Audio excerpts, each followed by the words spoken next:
Okay friends, now we are starting a new topic, direct material और material cost. ये है आपका CAS6 में दे रखा है मटेरियल के रेस्पेक्ट में।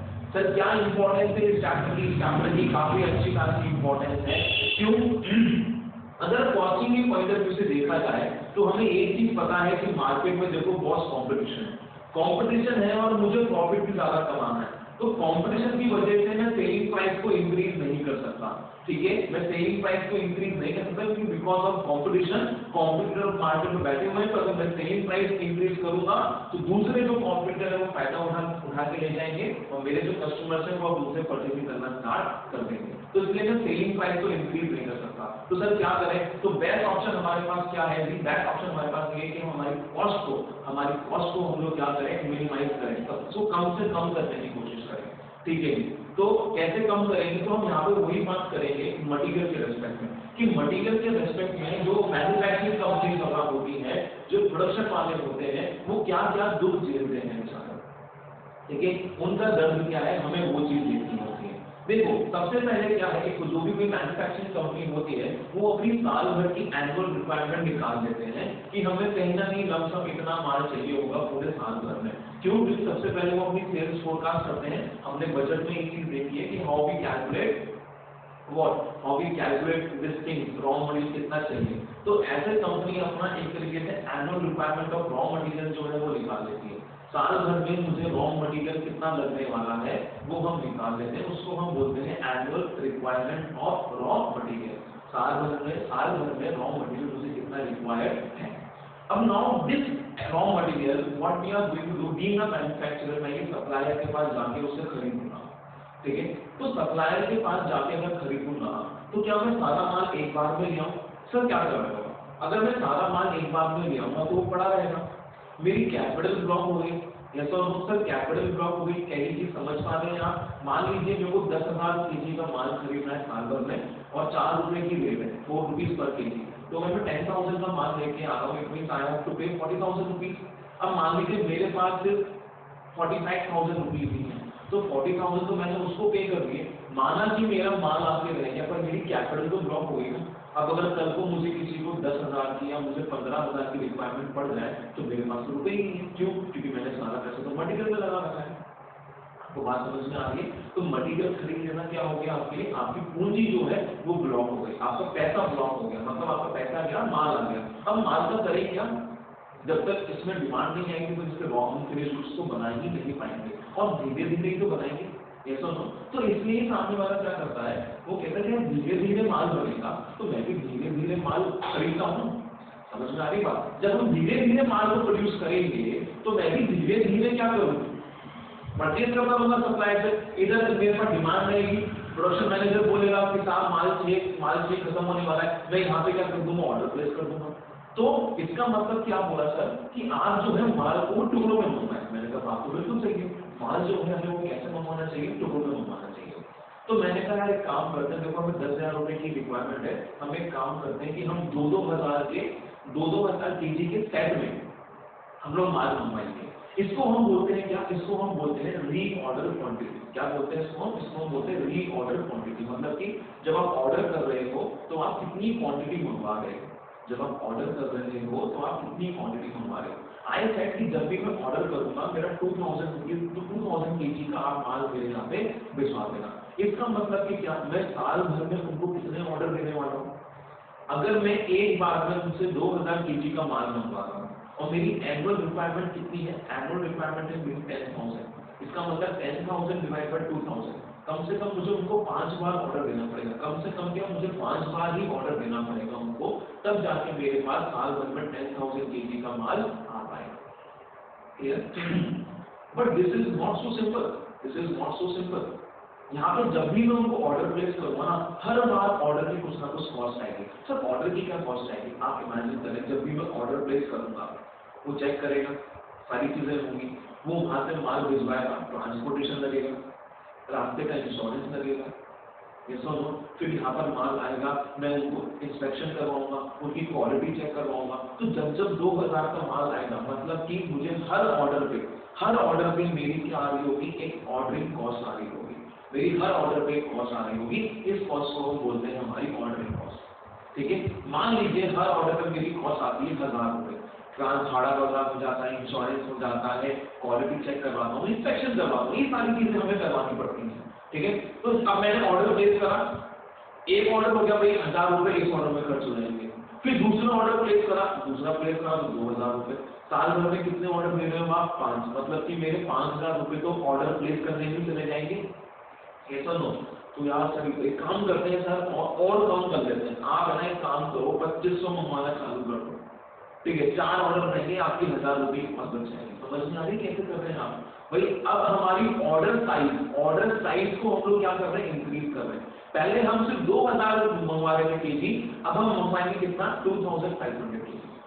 तो हमने ऑर्डर साइज इंक्रीज कर दिया।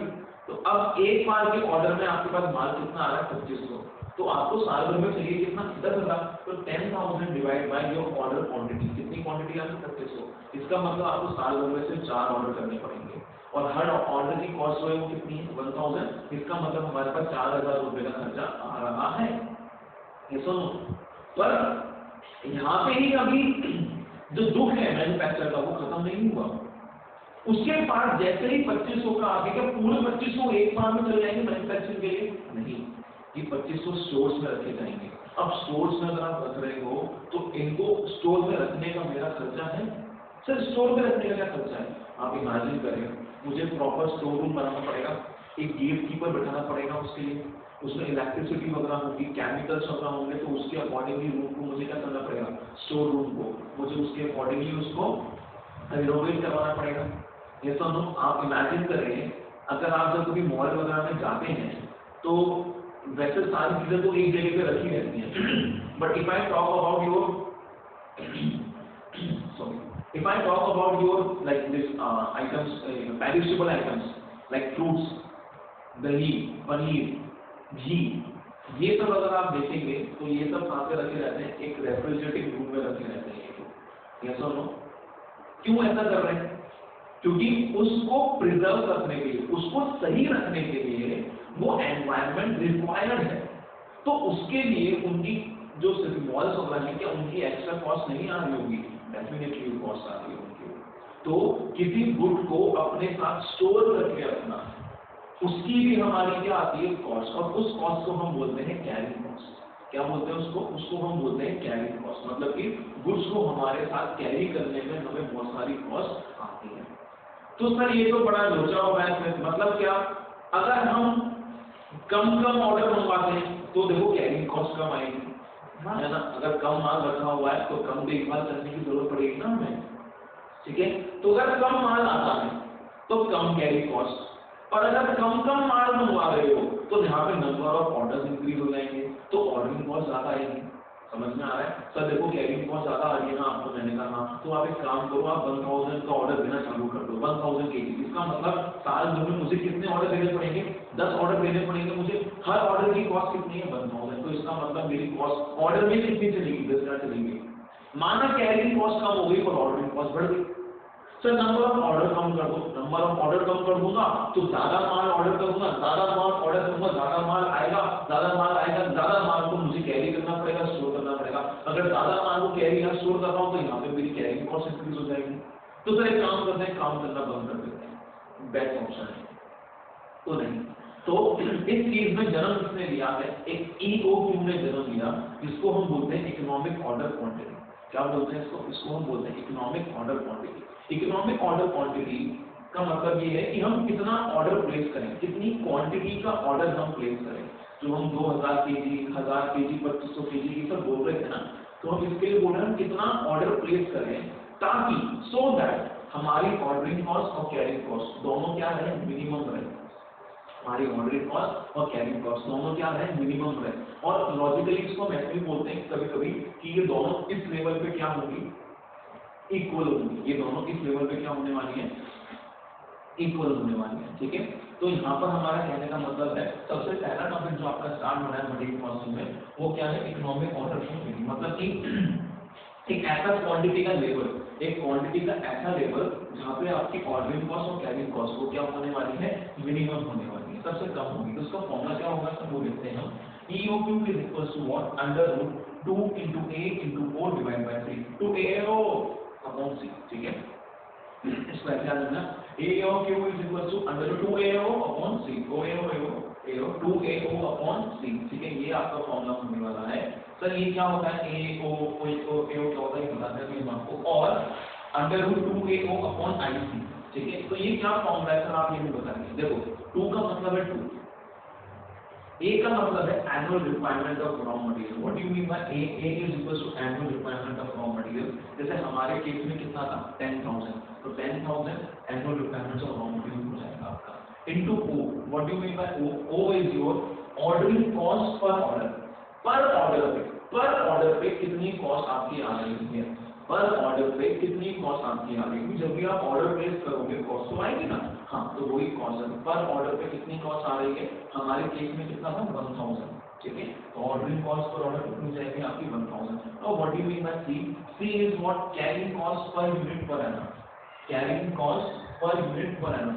पर यूनिट पे कैरिंग कॉस्ट हमारी कितनी आती है, पर यूनिट पे कैरिंग कॉस्ट हमारी कितनी आती है, तो वो चीज हमें लेनी है। And what do you mean by I क्या होगा, insurance cost, interest cost, storage space, obsolescence cost rate. मतलब कि मैं आपको सिंपल सी चीज बताऊं, जो आपकी कैरिंग कॉस्ट है ना, ये कैसे निकलने वाली है, तो आपको दे रखा होगा क्वेश्चन में directly carrying cost per unit per annum दे रखा होगा। और अगर ये नहीं दे रखा तो हमें क्या करना है, हमें यहाँ पे आई परसेंटेज दे रखा होगा कुछ ना कुछ 2%, 3%, 4%, तो वो सारे परसेंट जो होते हैं वो इसको लेके होते हैं। अगर हम गुड्स को कैरी कर रहे हैं अपने साथ तो उसमें इंश्योरेंस कॉस्ट आएगी हमारी, उसकी स्टोरेज कॉस्ट आएगी हमारी, ठीक है। उसमें इंटरेस्ट हमारा जाना है, क्योंकि हमारी कैपिटल ड्रॉप हो गई ना, अगर हम ये पैसा बैंक में जमा करते हैं तो हमें ब्याज मिलता, तो वो हमारा जाना है, तो उसमें इंटरेस्ट कॉस्ट बोलते हैं। या फिर ऑब्सोलेंस, मतलब कि माल वगैरह के खराब हो रहा है, तो वो भी हमारे लिए क्या है, खर्चा है। तो इन सबको हम परसेंटेज फॉर्म में निकाल देते हैं, लाइक ये सब मिला के कितना हो गया, 3%, 4% हो गया। तो this 4% will get multiply with what, ये आपका मल्टीप्लाई हो जाएगा आपका कॉस्ट पर यूनिट से। किससे मल्टीप्लाई हो जाएगा, कॉस्ट पर यूनिट से। जैसे कि हमारे केस में हमने 4 रुपए पर केजी कॉस्ट होती है, तो अगर यहाँ पे आई दे रखा है आपको 3, तो ये कैरिंग कॉस्ट कितनी हो जाएगी 3 into 4%, ठीक है। This is what your carrying cost per unit per annum. अगर डायरेक्टली गिवन है तो हम सी देंगे, और डायरेक्टली गिवन नहीं होगा तो कैसे दे रखा होगा उसने, एक इंटरेस्ट रेट दे रखी होगी उसने, और कॉस्ट पर यूनिट दे रखा होगा। तो इंटरेस्ट रेट जो भी है इनटू कॉस्ट पर यूनिट। अगर ये सारे दे रखे अलग अलग दे रखे तो पहले हम इनको ऐड करेंगे, फिर जाके हमारा आई बनेगा, और that I will get multiply with your what, cost per unit से। इसको मैं यहाँ पे कॉस्ट पर यूनिट कर दूंगा वहां पर, आप कंफ्यूज ना हो जाए। ये आपका है कॉस्ट पर यूनिट, ठीक है। तो this is your formula for EOQ। अब EOQ इसमें क्या आ जाएगा, इसमें ये आ जाएगा आपके पास कि देखो बॉस आपको कितना ऑर्डर प्लेस करना चाहिए, कितनी आपको क्वांटिटी एक बार के ऑर्डर में मंगवानी चाहिए। वो जो ऑर्डर साइज होगा उसमें हमारा ऑर्डरिंग कॉस्ट और मिनिमम कॉस्ट दोनों क्या होंगे, बहुत कम होने वाले हैं, ठीक है। तो ये तो हमारा हो गया EOQ का फॉर्मूला। अब हम बात करते हैं इसकी नंबर ऑफ ऑर्डर्स की। नंबर ऑफ ऑर्डर कैसे निकालेंगे, अरे सर ये तो हमें आता है, सर कैसे, आपने कहा था 2000 का ऑर्डर साइज दो, ठीक है जी, 2000 मंगवाओ, एनुअल रिक्वायरमेंट कितनी थी 10,000, तो वही फॉर्मूला हो जाएगा आपका annual requirement divided by EOQ। EOQ मतलब क्या, EOQ का मतलब वही है कि हम कितना ऑर्डर प्लेस कर रहे हैं एक बार में, ठीक है। तो यहाँ पर EOQ का मतलब है एक ऐसा लेवल जहाँ पर ऑर्डरिंग कॉस्ट और कैरिंग कॉस्ट दोनों की आएगी, मिनिमम आएगी, ठीक है जी। तो वो चीज हमने यहाँ पे कंसिडर करनी है। तो EOQ आपका हो गया, तो इससे आपके पास क्या आ गया, इससे आपके पास नंबर ऑफ ऑर्डर आ गए, ठीक है। जैसे कि हमारे पास आए थे 4 ऑर्डर 5 ऑर्डर, तो वो कैसे आए थे, एनुअल रिक्वायरमेंट 10,000 और एक बार में हम कितना ऑर्डर कर रहे हैं 2000 कर रहे थे, तो 10,000 डिवाइडेड 2000, नंबर ऑफ ऑर्डर कितने हो गए 5 हो गए, क्लियर। ओके चलिए, तो यहाँ पे अब हम देखें हमारी एनुअल ऑर्डरिंग कॉस्ट कितनी होगी, साल भर में ऑर्डरिंग कॉस्ट कितनी होगी। तो सर ये तो आपने हमें पता ही दिया था, कैसे, मैंने कहा था आपको कि ordering cost per order, ordering cost per order कितनी है, वो है आपकी 1000 पर ऑर्डर, ठीक है। ऑर्डरिंग कॉस्ट जो थी हमारी वो कितनी थी 1000 पर ऑर्डर थी। अगर आपने 4 ऑर्डर दिए तो साल भर में ऑर्डरिंग कॉस्ट कितनी हो गई 4000। अगर आपने 5 ऑर्डर दिए तो साल भर में कॉस्ट कितनी हो गई 5000। तो वही चीज हमने यहाँ पे लिया है, number of order into ordering cost per order. वो का मतलब क्या है, that same ordering cost per order है आपका, क्लियर है ये चीज। हाँ सर, तो एनुअल ऑर्डरिंग कॉस्ट कितना हो जाएगा आपका, number of order into ordering cost per order, ये हो गया आपका। फिर हम बात करें एनुअल कैरिंग कॉस्ट, हम बात कर रहे हैं किसकी, अब हम बात करते हैं आपकी एनुअल कैरिंग कॉस्ट की, ठीक है। ये एनुअल कैरिंग कॉस्ट कैसे निकलेगी आपकी, उसको हम ध्यान में रखते हैं। EOQ जो आपका भी ऑर्डर साइज है उसको डिवाइड करेंगे 2 से। ये बात बहुत इंपॉर्टेंट है, जब भी आप कैरिंग कॉस्ट निकालेंगे तो हम हमेशा ये ध्यान में रखते हैं कि हम जो गुड्स है वो जितना भी आप ऑर्डर है उसका एवरेजिंग हम क्या करेंगे, हमारे साथ कैरी कर रहे होंगे, ठीक है। हम ये नहीं देखते कि अगर हमने 2000 का ऑर्डर दिया है तो पूरे 2000 पे कैरिंग कॉस्ट आएगी, 2000 पे नहीं आएगी, वो कितने पे आएगी, 1000 पे आएगी। This is what an assumption that is being taken by the institute and everyone, ठीक है। ये आपका जो है वो लिया जाता है एज एन assumption। हम ये मानते हैं कि जितना ऑर्डर कर रहे हैं उसकी आधी की कॉस्ट आएगी, क्यों, क्योंकि आधा तो कहीं ना कहीं माल वाल बनने में चला जाएगा।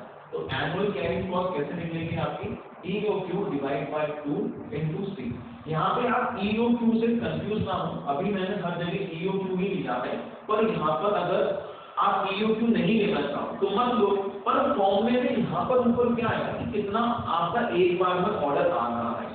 मान लीजिए अभी हमने एग्जांपल लिया था 2000, तो 2000 एक बार में आ रहा है, वो क्या है आपकी रीऑर्डर क्वांटिटी है, ऑर्डर क्वांटिटी है कि एक ऑर्डर में आपकी क्वांटिटी कितनी आती है, उस चीज को हमको यहाँ पे लेना है। तो दैट इज व्हाट, अगर हम मान लें EOQ नहीं है 2000 ले, तो 2000 divide by 2 into carrying cost per unit per annum, ठीक है। तो इससे क्या आ जाएगा आपके पास, annual carrying cost per annum की आ जाएगी आपके पास। क्लियर है ये, यस और नो। तो अगर हम बात करें एक मटेरियल के रेस्पेक्ट में, तो मटेरियल के रेस्पेक्ट में ओवरऑल कॉस्ट क्या होगी, मटेरियल के रेस्पेक्ट में ओवरऑल कॉस्ट होगी क्या, सबसे पहले तो उसको खरीदने की कॉस्ट, तो 10,000 यूनिट्स में खरीदूंगा 4 रुपए में, तो 40,000 तो मेरी क्या होगी, 40,000 is being my purchase cost, 40,000 is being my purchase cost. फिर ऑर्डरिंग कॉस्ट साइड था, तो ऑर्डरिंग कॉस्ट कैसे हो जाएगी, number of orders into ordering cost per order, order देने का माल आ गया। अब कैरिंग कॉस्ट, तो कैरिंग कॉस्ट कितनी होगी, जितना भी आपने ऑर्डर का एक बार का साइज है आपका, that will get divided by 2 into carrying cost per unit per annum. Clear है, carrying cost per unit per annum.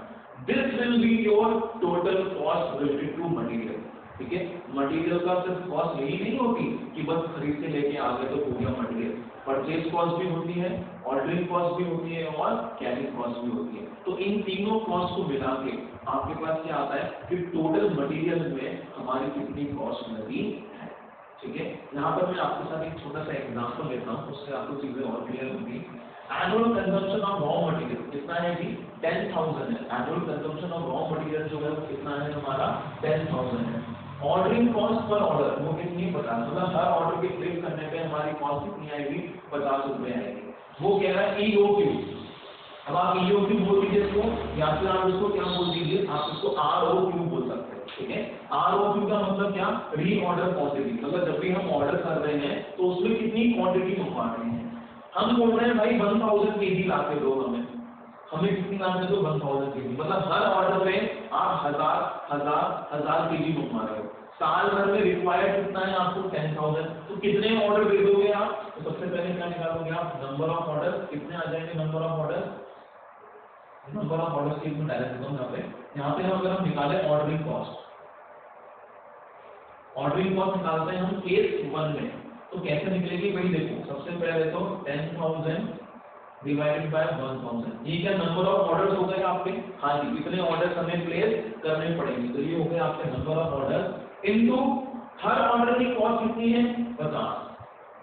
समझ में आ रही क्या, हाँ या ना भाई, 10,000 तो हमारा क्या है, साल भर का माल चाहिए, हर बार कितना मंगवा रहे हो वो दे रखा है 1000, इसका मतलब मैं कितने ऑर्डर दूंगा उसको, कम से कम 10 ऑर्डर दूंगा ना, तब हर ऑर्डर में 1000 का माल आ रहा है और मुझे कुल मिला के 10,000 का माल चाहिए, तो कितने ऑर्डर दूं, सर 10 ऑर्डर दीजिए आप, तो 10 ऑर्डर में हर ऑर्डर में 1000 का, तो 10 ऑर्डर में आपके पास माल कितना आ जाएगा, 10,000 का आ जाएगा, नहीं आ जाएगा, बिल्कुल आ जाएगा।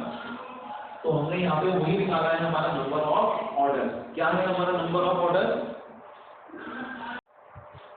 तो यहाँ पर हमारे पास नंबर ऑफ ऑर्डर कितने हो जाएंगे, नंबर ऑफ ऑर्डर जो है वो हमारे पास हो जाएंगे 10,000 डिवाइडेड बाय 1000, इसका मतलब हम 10 ऑर्डर देंगे, हर ऑर्डर पे 50 की कॉस्ट, तो कुल मिला के आपकी कॉस्ट कितने आने वाली, तो आपकी कॉस्ट आ जाएगी कितने की, 500 की। देखिए वही फॉर्मूला यूज करा, नंबर ऑफ ऑर्डर कितने हो गए थे वो 10, तो नंबर ऑफ ऑर्डर कैसे निकलेगा, annual requirement of raw material divided by EOQ या फिर ROQ, मतलब कि हम एक बार में कितनी क्वांटिटी मंगवा रहे हैं। तो 10,000 डिवाइडेड बाय 1000, 10 ऑर्डर देंगे, हर ऑर्डर पे 50 की कॉस्ट, तो 500 रुपए आपकी ऑर्डरिंग कॉस्ट होने वाली है। ठीक है सर, ये तो बहुत ज्यादा हो रही है, आप एक काम करो, आप 2000 केजी मंगवाना चालू कर दो। मैंने कहा ठीक है सर, 10,000 डिवाइडेड बाय 2000, इसका मतलब हम सिर्फ कितने ऑर्डर देंगे, सिर्फ 5 ऑर्डर देंगे सर। वेरी गुड, 5 ऑर्डर हमने दिए, हर ऑर्डर पे 50 रुपए की कॉस्ट अगर आएगी तो कुल मिला के आपकी कॉस्ट कितनी हो जाएगी, सिर्फ और सिर्फ 250 की आपकी कॉस्ट हो जाएगी। क्लियर है ये, इसमें कोई प्रॉब्लम नहीं। तो आप देखिए कि अगर ऑर्डर साइज को आप इंक्रीज कर दें तो आपकी ऑर्डरिंग कॉस्ट कम हो जाती है। चलिए अब हम इसी एग्जांपल को यहाँ पर देखते हैं। कॉस्ट पर यूनिट कितना है आपका, कॉस्ट पर यूनिट गिवन है आपको 2 और स्टोरेज कॉस्ट गिवन है आपको 8% ऑफ एवरेज इन्वेंटरी। इसका मतलब कि अब हमें क्या निकालना है, अब हमें हमारी कैरिंग कॉस्ट निकालनी है। क्या निकालना है, अब हमें हमारी कैरिंग कॉस्ट निकालनी है। देखिए सबसे पहले लेते हैं, हम इसी केस में ले लेते हैं कैरिंग कॉस्ट कैसे निकलेगी। अगर हम कैरिंग कॉस्ट की बात करें तो EOQ या फिर ROQ, कितनी क्वांटिटी मंगवा रहे हो आप 1000 केजी अगर मंगवाते हैं तो डिवाइड बाय 2 हो जाता और इनटू C क्या है, carrying cost per unit per annum, वो कैसे निकलेगा, आपको यहाँ पर I भी गिवन है और कॉस्ट पर यूनिट गिवन है आपको, तो इन दोनों को मल्टीप्लाई करेंगे तो हमारे पास क्या आ जाएगा। ठीक है, ये आ गई हमारे पास, हमारी कॉस्ट आ गई है ये हमारे पास। ठीक है जी, कौन सी कॉस्ट है हमारी, ये है हमारी कैरिंग कॉस्ट पर यूनिट पर। कैसे निकाला, cost per unit into I into C करेंगे तो कैरिंग कॉस्ट पर यूनिट परिणाम आ जाएगा हमारे पास। जी हाँ, बिल्कुल हमने यही चीज करी है इसमें। ठीक है, तो अब आप अगर चेक करें इसको तो ये कितना आ जाएगा हमारे पास, मैं इसको एक बार कैलकुलेट कर लेता हूँ।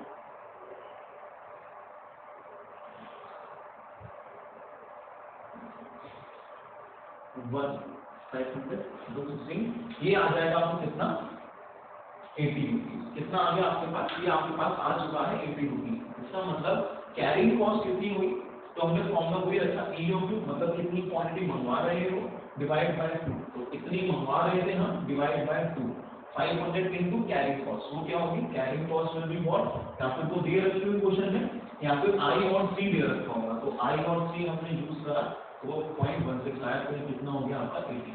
सेकंड केस में अगर हम बात करें, इफ आई एम व्हाट, अब मेरे पास 2000 केजी आ रही है तो डिवाइड बाय 2 इनटू 0.6, तो ये कितना हो जाएगा, दिस विल बी 160। इसका मतलब क्या, आप देख सकते हैं जब आप कम ऑर्डर्स प्लेस कर रहे हो, जब क्वांटिटी ऑर्डर साइज कम है तो ऑर्डरिंग कॉस्ट ज्यादा है और कैरिंग कॉस्ट कम है।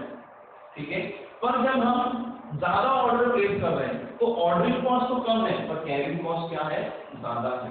तो यहाँ पर इन दोनों को मैनेज करने में इसलिए हम लोग क्या निकालते हैं, EOQ निकालते हैं। तो EOQ कैसा लेवल है आपका, एक EOQ एक ऐसा लेवल है, यहाँ पे मैंने प्लेस कर रखा है आपका रीऑर्डर क्वांटिटी, मतलब हम ऑर्डर साइज हमारी कितनी होने वाली है, यहाँ पर हम ऑर्डर साइज की बात कर रहे हैं। EOQ एक ऐसा लेवल है जहाँ पर आपकी होल्डिंग कॉस्ट, जो कैरिंग कॉस्ट होती है और जो ऑर्डरिंग कॉस्ट है वो क्या होगी आपकी, सेम होगी, या फिर हम बोल सकते हैं मिनिमम होगी। तो this is your level that we call your economic order quantity. तो ये हमारा कंसेप्ट है, इसको लेके इकोनॉमिक ऑर्डर क्वांटिटी को लेके मैं आपके साथ यहाँ पे अभी एक दो एग्जांपल सॉल्व हुआ इकोनॉमिक ऑर्डर क्वांटिटी के। तो क्या हम ये बोल सकते हैं कि इकोनॉमिक ऑर्डर क्वांटिटी जो है वो बेस्ट है, ठीक है, नहीं, ऐसा आप नहीं बोल सकते, क्योंकि एक नॉर्मल बिजनेस में क्या होता है, बीइंग अ सप्लायर, जो सप्लायर है वो क्या करता है, सप्लायर कभी ना कभी आपको बल्क डिस्काउंट देता है। क्या देता है, वो आपको बल्क डिस्काउंट देता है। तो हो सकता है कि उस बल्क डिस्काउंट की वजह से जो मेरी ओवरऑल कॉस्ट है, सर ओवरऑल कॉस्ट मतलब परचेज, कैरिंग और ऑर्डरिंग, इन तीनों को मिला के हो सकता है कि बल्क ऑर्डर में मेरी कॉस्ट जो है वो क्या पड़ रही हो, कम पड़ रही हो। ठीक है, तो यहाँ पर काफी सारे क्वेश्चन हम ऐसे देखेंगे। देखो डिसीजन जो है कि हमें कितना ऑर्डर साइज प्लेस करना चाहिए, कितनी क्वांटिटी हमें मंगवानी चाहिए, ये डिपेंड करेगा कब, ये डिपेंड करेगा आपका उस वाले केस में, जिस वाले केस में आपका purchase plus ordering cost plus carrying cost, ये तीनों सबसे क्या होगी, कम। जिस लेवल पे ये तीनों कॉस्ट को मिला के सबसे कम कॉस्ट आएगी आपकी, उस लेवल को हम लोग क्या करेंगे, सेलेक्ट करेंगे, that level will be selected. कौन सा लेवल सेलेक्ट करा जाएगा, यहाँ पर दो लेवल सेलेक्ट करा जाएगा जिसमें तीनों कॉस्ट जो होंगी वो क्या होंगी, कम होंगी। सर कैसे, मान लीजिए आपकी एनुअल रिक्वायरमेंट है 10,000 की, ठीक है, तो 10,000 में आप डिफरेंट ऑर्डर साइज बना लो अपनी, क्या क्या हो गई, 500 मंगवाएंगे, 1000 मंगवाएंगे, 2000 मंगवाएंगे, 3 मंगवाएंगे, 4, 5, 6, ऐसे करके आप अपनी ऑर्डर साइज बना लो। क्लियर है। अब देखो 6 तो नहीं बन पाएंगे क्योंकि वो दोबारा फिर आपको 4 मंगानी पड़ेगी, तो ऐसे हम बनाएंगे ताकि हमारा जो है, हाँ जी, तो हम यहाँ पे क्या डिस्कस कर रहे थे, हम यहाँ पे ये डिस्कस कर रहे हैं, लेट्स सपोज हमारा जो एनुअल रिक्वायरमेंट है वो 10,000 का है, तो हमने कहा सर हम 1,000 के 10 ऑर्डर देंगे, तो एक आपके पास ऑर्डर साइज कितनी हो गई, 1,000 हो गई। फिर आपने कहा सर हम 2,000 के देंगे, तो एक ऑर्डर साइज हमारे पास हो गई कितनी की, 2,000 की। फिर हमने कहा सर हम 2500 देंगे, हमने कहा एक ऑर्डर साइज हमारे पास कितनी हो गई, 2500 हो गई। फिर हमने कहा सर हम 5,000 का ऑर्डर प्लेस करेंगे एक बार में, तो ऑर्डर साइज कितनी होगी आपकी, 5,000। फिर आप बोलो सर हम 10,000 का एक बार में माल उठा लेंगे उससे, तो ऑर्डर साइज कितनी होगी आपकी, 10,000। तो ये आपके पास अलग अलग क्या बन गए, केस बन गए, 1,000, 2,000, 2,500, 5,000 और 10,000, 5 केस बन गए। ये हर 5 केसेस में हम लोग क्या करने वाले हैं, हर 5 केसेस में हम लोग कैलकुलेट करेंगे हमारी purchase cost, ordering cost and carrying cost.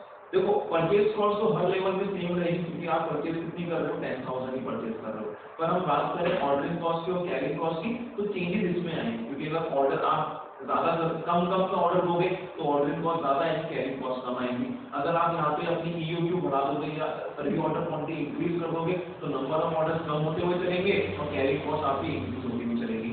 तो ये तीनों कॉस्ट का sum, purchase plus ordering plus carrying cost, जिस लेवल पे ये तीनों में से जो कॉस्ट कम होगी वो लेवल क्या कर लिया जाएगा, सेलेक्ट कर लिया जाएगा कंपनी के पॉइंट ऑफ व्यू से। ठीक है जी, हाँ हो सकता है अब सप्लायर ने हमें क्या ऑफर दिया हो, सप्लायर ने हमें ऑफर दिया हो कि बॉस अगर आप हम मेरे से 10,000 केजी एक बार में उठा लोगे तो वैसे तुम्हें 4 रुपए का माल पड़ेगा पर मैं आपको 1 रुपए का ही दे दूंगा। तो ये क्या बोल रहा है, बल्क में डिस्काउंट मिलता है आपको।